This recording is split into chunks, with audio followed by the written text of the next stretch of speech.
여러분 안녕하십니까? 한국사 강의 윤상욱입니다. 자, 저번 시간에 태종의 즉위까지 했었죠. 정도전이 죽고 1차 왕자의 난에서 정도전이 죽고 2차 왕자의 난에서 방간과 이방간이 그러니까 이방원은 형이죠. 이방간이 일으킨 2차의 왕자의 난에서 이방원이 승리하면서 정종이 물러나고 태종이 즉위했다. 여기까지 말씀드렸을 겁니다. 자, 일단은 태종이 즉위를 했어요. 태종이 즉위를 했는데 이 태종은 조선을 세울 때부터 시작해서 수많은 사람들의 피를 묻혀가면서 왕이 됐던 인물입니다. 근데 어떤 학자들은 킬러 본능이라고 그래요. 킬러 본능. 태종은 수많은 사람들의 피를 묻혀서 그 힘을 바탕으로 한 권력을 통해서 권력은 곧 힘에서 나온다. 권력은 칼에서 나온다. 이러한 정치의 생리를 정말 잘 알고 있던 왕이었던 것 같습니다.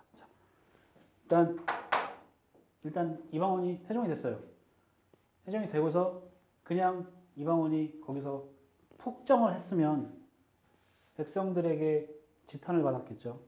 새롭게 나라가 세워져서 거기 세워져서 왕이 됐는데 그 나라를 세웠던 사람이 주축이 됐던 사람이 왕이 되어서 폭정을 일삼았으면 그 나라는 오래 가지 못했을 겁니다. 자, 근데 조선이라는 나라가 무려 518년을 갔습니다. 518년을 가는 동안에 수많은 왕이 있었는데, 자, 우리가 지금까지 태조, 정종, 이제 태종을 살펴볼 차례죠. 태종 쭉 살펴보면 조선 전기까지 세종, 문종, 단종, 세조. 자, 세조 다음에 누구죠? 세조 다음에 세종태세, 문단세, 예성윤, 예종이죠. 예종, 성종, 연산군, 중종, 그 다음에 인종, 명종, 선조. 이 선조 때 어떤 일이 있었냐면 여러분들 잘 아시다시피 임진왜란이 있었어요. 흔히들 조선 전기라고 말합니다. 자, 임진왜란 이후에가 이제 조선 후기로 넘어가죠. 제가 느끼기에는 태정, 태세, 문단세, 예성, 연산군까지가 조선 전기. 그리고 이때 연산군을 쫓아내고 중종 반정이 일어나면서 중종이 즉위를 하고 인종, 명종, 선조 이 시기까지가 조선 중기. 그리고 광해군 다음에 뭐 인조, 그 다음에 효종 이렇게 쭉 이어져 내려오면서 예정, 광인, 효현,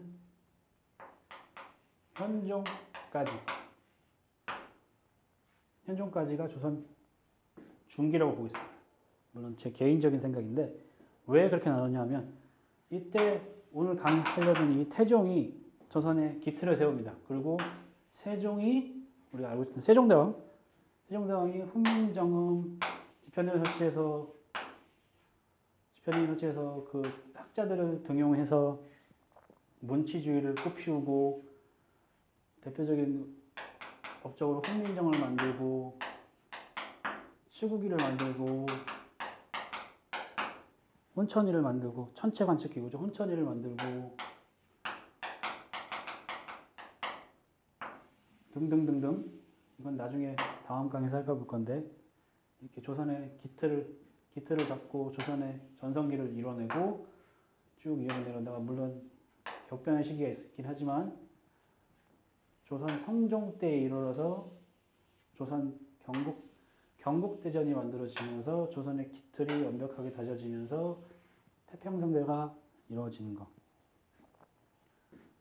개인적인 흠결이 있고 왕의 자질에 부족한 점이 있었긴 하지만 연산군이 성종의 아들로서 즉위를 하고 연산군이 폐위되면서 조선 정기가 이렇게 빛나는 영화를 누리면서 마무리가 되는 거죠. 자, 그 다음에 연산군 때 특정에 의해서 나라가 문란해지고 그것을 바로잡기 위해서 중종은 사실 세워진 왕이었는데 그건 나중에 논의를 치고요. 쭉 이어져 내려오면서 점점 나라가 어떻게 봅니까? 쇠락해가죠. 전쟁에 대비하지도 못하고 백성들에 대한 수탈이 강화되고 또다시 나라가 위기에 빠지는데 그 대표적인 사건이 임진왜란이 일어나고 나라가 거의 망할 지경에 이르렀다가 다시 광해군 때 나라가 중건이 되면서 일어서는 듯 했다가 다시 인조 때 청나라의 침략을 받고 이렇게 혼란의 시기를 거치면서 조선의 중기가 마무리가 되고 그나마 조금 이 혼란을 수습하면서 왕다운 왕 역할을 했던 것이 숙종, 장희빈으로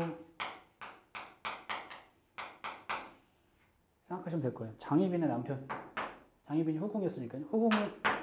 후궁으로서 숙종의 사랑을 받고 왕비까지 됐던 이 사람 장희빈의 숙종 쭉 이어져 내려오면서 후기가 쭉 이어져 내려오는 거죠. 그래서 조선의 르네상스인 영조와 정조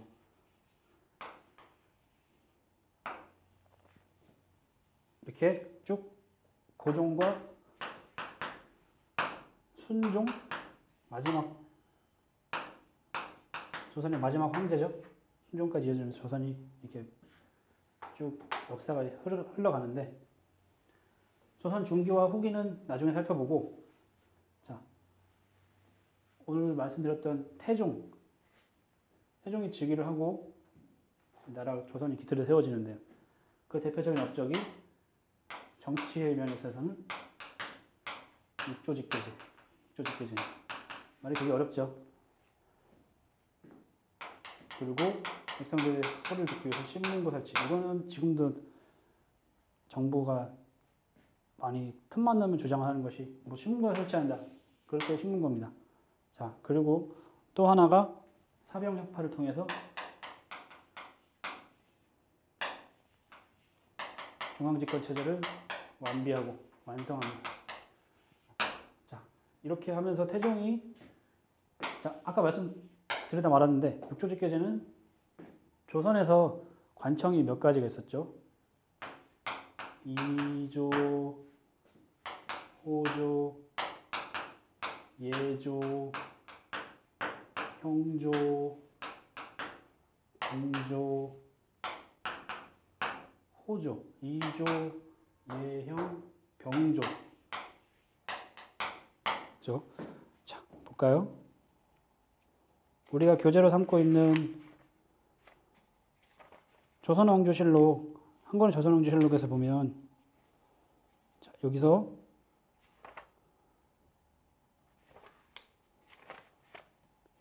태종 부분에 57쪽에 보면 육조직계제 단행이 나옵니다.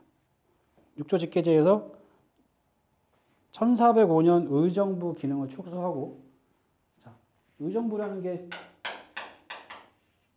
정승들이 고관부탁들이 모여서 정사를 논의하던 곳인데 축소하고 육조직계제를 단행했다. 자, 육조직계제는 2조, 호조, 예조, 병조, 그 다음에 형조, 공조 이렇게 6개의 관청이 있어요. 6조라고 하죠. 6조. 6조의 그 관청을 직접적으로 왕이 직접적으로 지시하고 명령하는 것을 수행해서 다시 이것을 왕한테 바로 보고하는 6조가 바로 직계라는 것이 바로 직접적으로 연결되어 있다는 거예요. 의정부를 거치지 않고 바로 6조와 왕이 직접적으로 소통하면서 지시와 시행 과정을 통해서 정치를 이끌어 나갔다는 겁니다. 자, 이러면서 효과가 어떻겠어요? 왕권이 강화됩니다. 왕권. 왕의 힘이 올라가겠죠. 그리고 의정부로 대표되는 신하들의 신권이 축소가 됩니다. 그러면서 중앙집권화가 되고 중앙집권화가 강화되고 중앙집권이 강화되고 신문고를 통해서 백성들의 소리를 들음으로써 바로 왕이 바로 백성들과 소통하고자 했던 그런 관청 설치를 하고 또 하나는 호패법. 호패법을 조선 사극 보면 이렇게 생겨가지고 이렇게 병이 아니에요. 이렇게 한자로 이렇게 써 있습니다. 지금으로 말하면 주민등록제, 주민등록번호를 부여해서 어떤 사람이 어디에 살고 있고 몇 가구가 살고 있는지 그 호에 따라서 몇 가구가 살고 있고 그 호의 정보를 담은 이 패를 양인 남성이라면 다 갖고 다녀요. 양인 남성뿐만 아니고 다 전부 다 천민까지 모든 백성들이 다 이것을 갖고 다님으로써 백성들의 수를 파악하고 세금을 걷고 군역, 노역을 동원하기 위해서 관리, 감독, 통제, 정치, 통치를 하기 위해서 호패법을 설치했던 겁니다.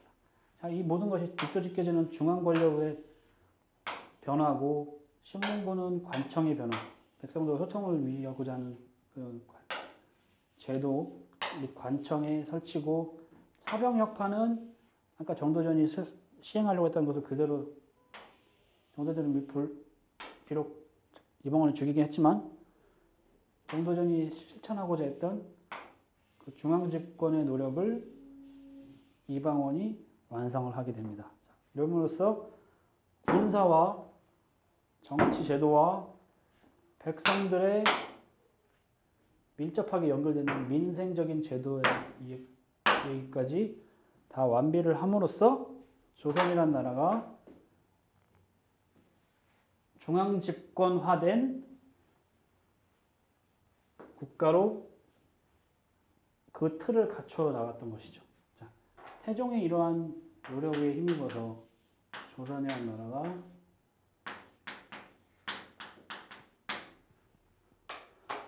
반석에 서게 됩니다. 자, 근데 조선이라는 나라뿐만 아니고 고려든 조선이든 지금 현재 대한민국이든 나라의 제도가 정비되고 권력의 힘이 강화되고 중앙집권화 된다고 해서 그 나라가 기틀이 잡힐 수 있을지 몰라도 그 나라가 반석에 서지는 못해요. 반석이라는 것은 이렇게 주춧돌이 놓아지고 여기에 옛날 집이 이렇게 돼 있죠. 지금 이렇게 돼 있고 기둥이 이렇게 돼 있고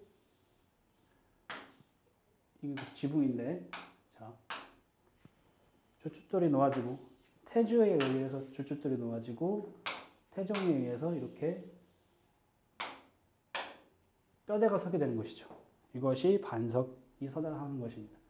반석이 서게 되고 자 집을 지었어요. 조선이라는 집을 지었는데 이 조선이라는 나라에 집을 짓고 뼈대를 올리고 지붕까지 올렸습니다. 근데 이 집도 물론 마찬가지겠지만 나라가 번성하고 오래 가기 위해서는 백성들의, 지금을 말하면 국민들의 신뢰를 얻어야 됩니다. 신뢰를 얻기 위해서는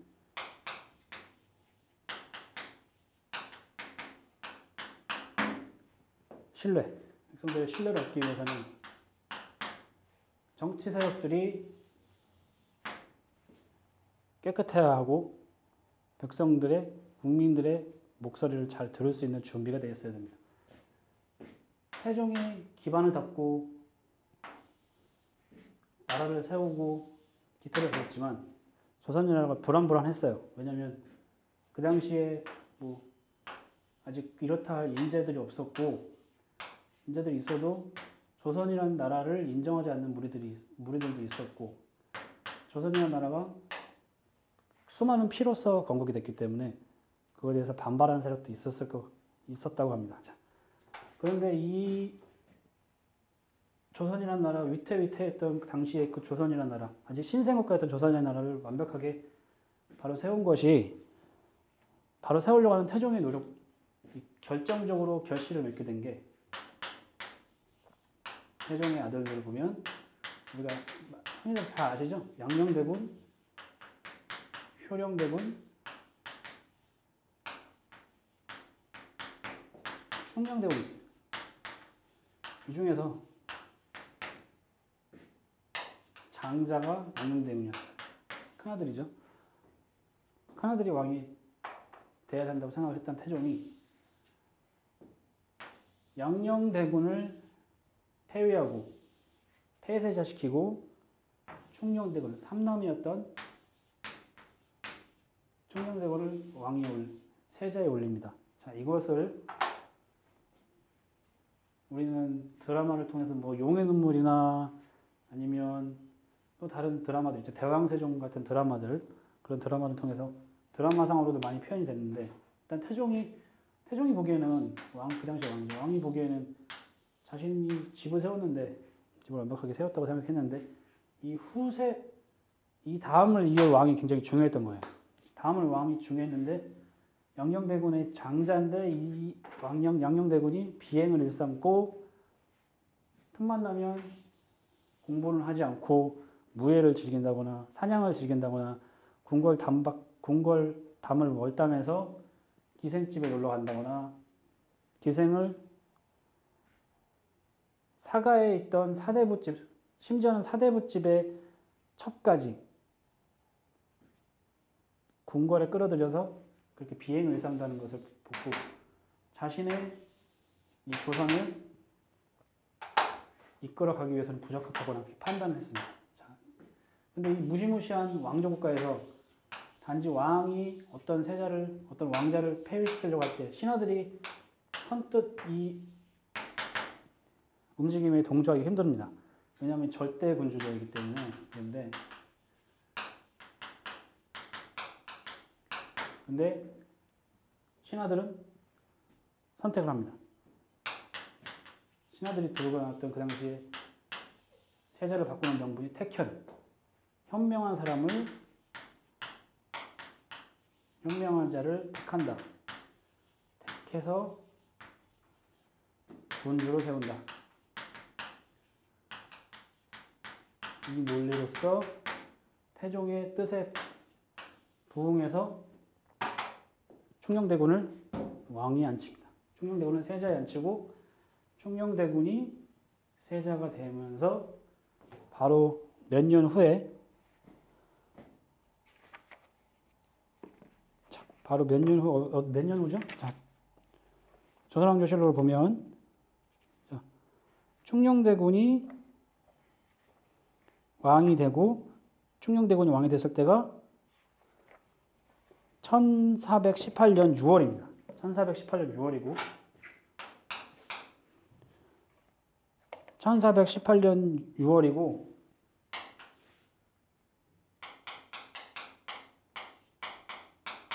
왕이 됐을 때가 8월입니다. 자, 2달 만에 왕이 됐죠. 세자가 된 다음에. 그리고 태종은 상왕이 됩니다. 상왕.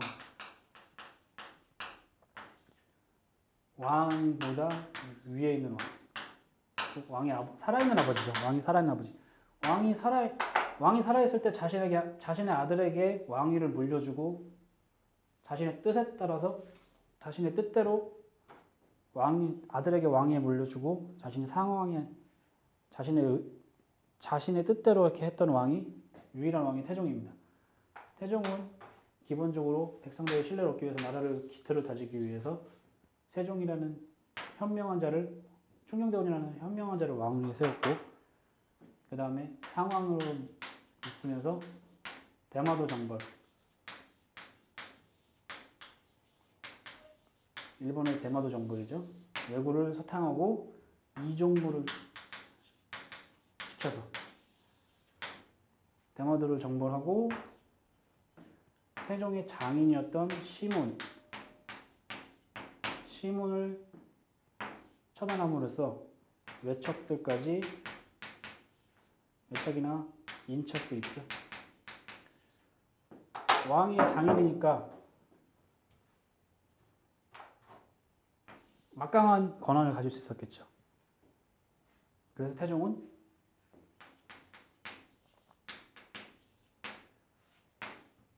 자신의 사돈인 세종의 장인인 시몬을 처단합니다. 그리고 왕위를 위협할 어떠한 세력들도 살려두지 않고 처단함으로써 세종이 안정적인 대외 환경과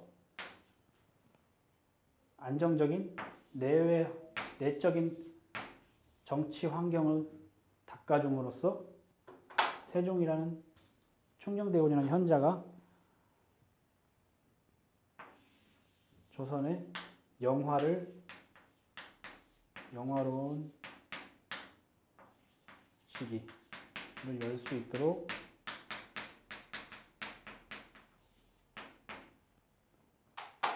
그 기틀을 닦아줬던 겁니다.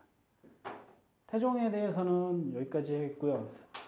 일단 태종은 피해 군주이긴 했지만 조선의 기틀을 닦은 여러 가지 제도를 정비하고 왕위 개성에 있어서도 세종이라는 현명한 사람을 왕위에 앉힘으로써 새로운 국가를 완전히 만들어 놓은 그런 왕으로 평가돼야 한다고 저는 생각합니다.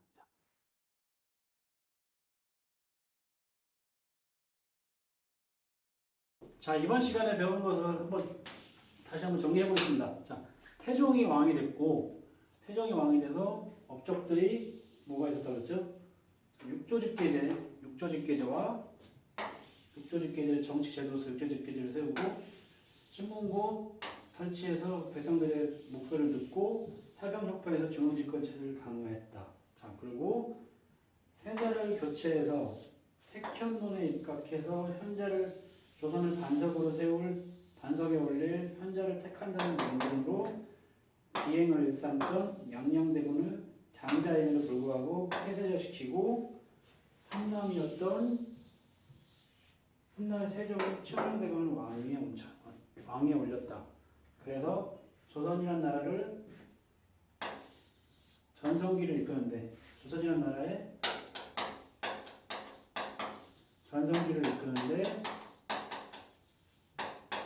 그 기틀을 가진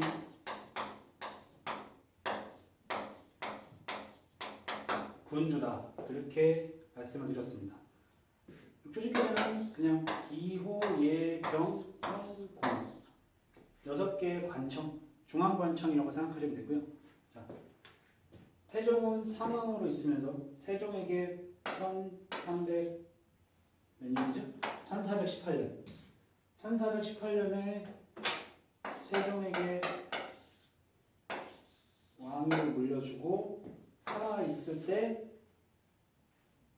상왕으로 앉아서 세종이 정치를 잘할 수 있도록 외적을 소탕하고 왕의 권력에 대항할 수 있었던 막강한 권력을 가질 수 있었던 외척, 대표적으로 세종의 장인이었던 시몬을 속청함으로써 세종이 강력한 왕, 태종이 만들어 놓은 강력한 왕권을 바탕으로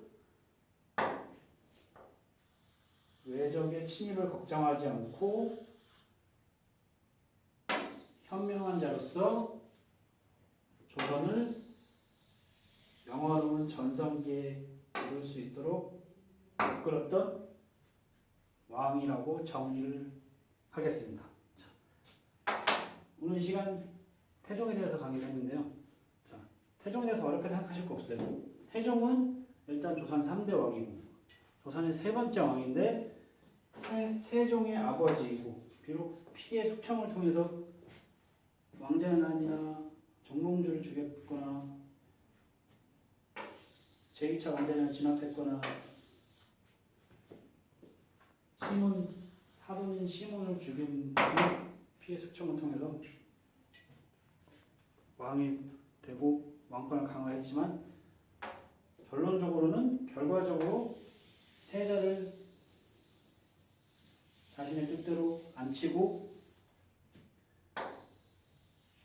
내외적인 환경을 고르게 닦아놓음으로써 조선의 전성기를 이끌었다. 세종의 영화 뒤에는 태종의 강력한 기반이 있었다. 그렇게 생각하시면 조선이란 나라의 세종을 전성기를 이해하시는데 조선 전기를 이해하시는데 큰 도움이 될 것이라고 생각합니다. 자, 오늘 이것으로 마치겠고요. 다음 시간에는 이렇게 즉위한 세종이 어떤 업적을 통해서 오늘날 그렇게 성군으로 가장 위대한 성군으로 대접을 받고 있는지 그의 정책과 그 시대의 사람들에 대해서 세종시대 인물들에 대해서 사건에 대해서 살펴보도록 하겠습니다. 자, 오늘 이것으로서 강의를 마치겠습니다. 여러분 감사합니다.